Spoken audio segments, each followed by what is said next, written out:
সংসার ছিল ভাই আমার ভেঙে গেছে। এখন বর্তমানে আমি গার্মেন্টসে চাকরি করি। কেউ যদি আমার বলে যে আমার যদি কেউ সব কিছু জেনে শুনে আমার বিয়ে শাদী করে কেউ যদি আমার গার্মেন্টসে চাকরি করায় আমি করতে রাজি আছি। স্বামী যেভাবে চলাবে সেভাবে চলতে রাজি আছি।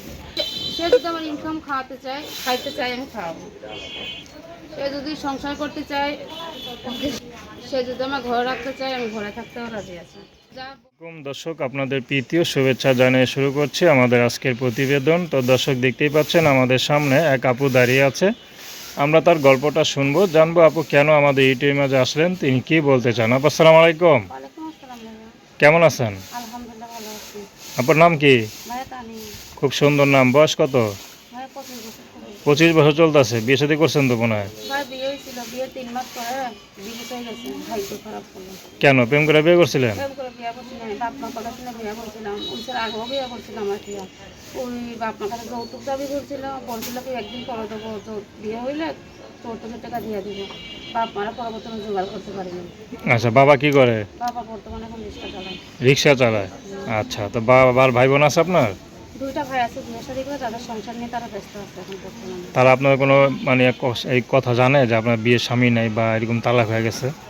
যারা আপনার ভাই জানবে না কেন, অবশ্যই জানবে। যে তারা কখনো আগে আসে নাই? তারা কিভাবে আগাবে, তাদের সংসার নিয়ে তারা ব্যস্ত আছে এখন। যার এই দুনিয়া এখন যার টেনশন তার কাছে।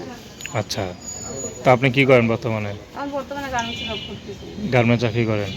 আচ্ছা, তো বেতন পান তো ঠিক মতো? আলহামদুলিল্লাহ প্রায়। এখন তো আবার গার্মেন্টসের সব ব্যবসায়ী খারাপ। খারাপ, এখন টুকটাক চলতে পারি আলহামদুলিল্লাহ, খাইতে পারি, নিজেটা নিজে খাইতে পারি, কারো কাছে হাত পাতা লাগে না। বাবা কিছু করে? বাবা রিক্সা চালায়। রিক্সা চালায়। তো দুজন ইনকাম করেন, দুজন ইনকামে তো সংসার মোটামুটি মানে ভালোই চলে যাচ্ছে নাকি? আলহামদুলিল্লাহ আল্লাহ চালাচ্ছে। তো তারপর তো একটা বিয়ে শাদী করতে হবে। আজীবন তো গার্মেন্টস চাকরি করে মানে জীবন চলবো না, ঠিক না? আজীবন তো গার্মেন্টস চাকরি করে পেট চলবে না বলে চাইছি যে আমার যে সব কিছু জেনে শুনে যে আমার আপন করে নেবে, যে আমার ভালোবাসবে, যে আমার কথা শুনে যে আমার পাশে এসে দাঁড়াবে, যে আমি একটা ডিভোর্সি মেয়ে দেখে আমার হাত বাড়িয়ে যাবে ভালোবাসার, আমি তার পাশে সারা জীবন থাকতে চাই। বিয়ের পরে কি মানে ইনকাম করবেন নাকি বিয়ের পরে সাময়িক সংসার করবেন সে কোনটা? যদি আমার ইনকাম করতে দেয় ইনকাম করবো, সে যদি বলে যে না আমি খাওয়াবে তার ব্যক্তিগত ব্যাপার। সে আমার যে জায়গায় রাখবো আমি সেই জায়গায় থাকতে রাজি আছি। যদি বিয়ের পর স্বামী বলে যে তুমি ইনকাম করো আমি ইনকাম করি, দুজনে মিলে সংসারটা আগায় নিব, একটু ভালো হইব, ওটা তাড়াতাড়ি। করতেই হবে, স্বামীর কথা শুনতেই হবে। আচ্ছা, স্বামীর কথা সবসময় শুনবেন তো? শুনতেই হবে।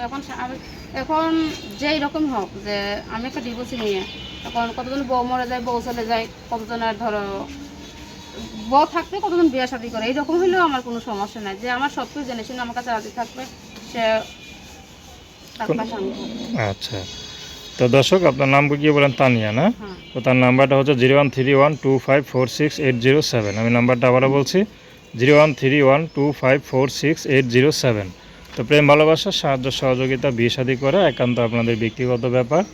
আসুন আমরা 5 ওয়াক্ত নামাজ পড়ি, দেশের সেবা করি।